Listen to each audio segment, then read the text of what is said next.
জীবনের সবকটা দিন সহজ হবে না। কিছু কিছু দিন আসবে যে দিনগুলোই বেঁচে থাকা খুব কঠিন মনে হবে। গলার কাছে এসে জমে বসবে একটা দম বন্ধ করে কষ্ট।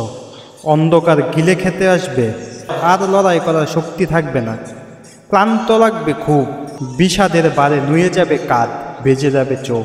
ভিতরে চিৎকার জমা হবে, তবু গলা থেকে একটু টু শব্দ বের হবে না। বাইরে থেকে পরিপাটি করে সাজানো মানুষটার মনের মধ্যে চলতে থাকবে তুমুল ভাঙচুর। সবটা বলে হালকা হতে পারার মতো একটা মানুষ থাকবে না। জড়িয়ে ধরে মিলিয়ে যাওয়ার মতো একটা বুক থাকবে না।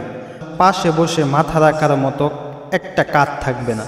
বিছানায় শুয়ে চোখ বুঝলেই ঘুমিয়ে পড়ার মতো শান্তি থাকবে না। বোঝার ব্যাপার হলো, জীবনে এইসব দিনগুলোতেই বেঁচে থাকতে হবে। চোখ মুছতে হবে, হাসি হাসি মুখে সৌজন্য বিনিময় করতে হবে। কাজে যেতে হবে, দুদিক তাকিয়ে রাস্তা পার হতে হবে। বাড়ি ফিরে খাবার টেবিলে বসতে হবে, ঘুমানোর চেষ্টা করতে হবে এবং নিজেকে নিজেই মনে করতে হবে যে এই অন্ধকার চিরস্থায়ী নয়, ভোর হবে, আলো ফুটবে। সব ঠিক না হয়ে গেলেও কষ্ট কমে যাবে ঠিকই। জীবন তোমার, সুখে থাকার দায়িত্বও তোমার।